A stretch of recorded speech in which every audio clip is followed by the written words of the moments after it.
Assalamu alaikum, I'm Aisha and you're watching SAMAA News. Here are today's headlines.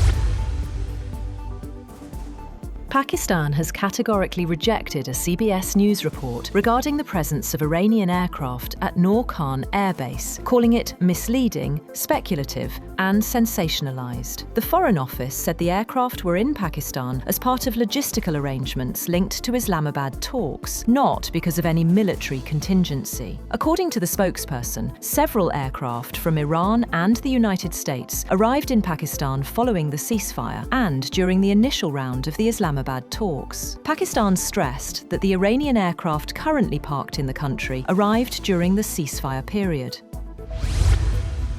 On the other hand, Iranian Parliament Speaker Baker Ghalibaf has said Iran's armed forces are fully prepared to respond to any aggression, warning that any hostile move would be met with readiness. In a statement shared on social media, Ghalibaf said the world had already seen that wrong strategies and wrong decisions always lead to wrong results. He said Iran was ready to deal with any situation and claimed that others would be amazed by the country's level of preparedness. Separately, Mohammad Eslami, the head of the Atomic Energy Organization of Iran, said there could be no compromise on Iran's uranium enrichment program.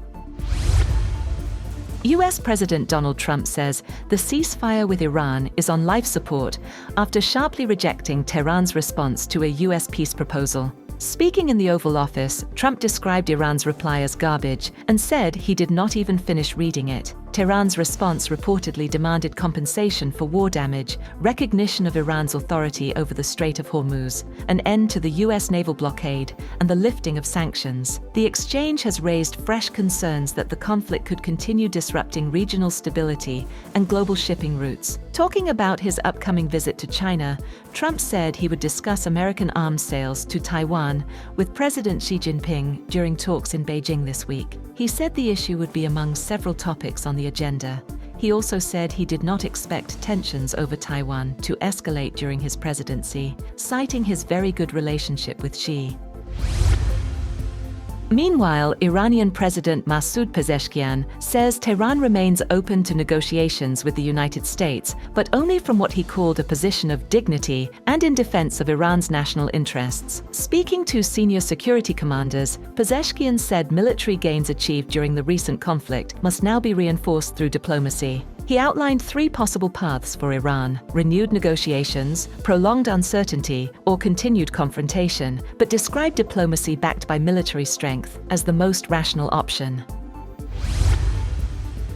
Britain's Keir Starmer has come under renewed pressure when 4 ministerial aides stepped down and more than 70 Labour lawmakers publicly called for his resignation after his appeal for another chance seemingly fell on deaf ears. The Times newspaper reported that Interior Minister Shabana Mahmood and other cabinet ministers had told the Prime Minister to consider setting out a timeline for his departure, as Labour lawmakers went public to express their dissatisfaction over one of the worst defeats for Labour in last week's local elections. Foreign Minister Yvette Cooper told Starmer that he should oversee an orderly transition of power.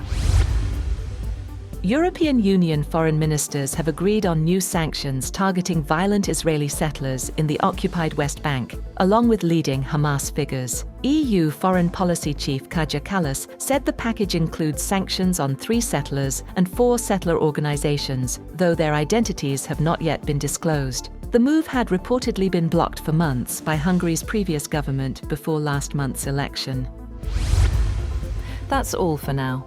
For more updates, visit www.samaa.tv. Thank you for watching SAMAA News.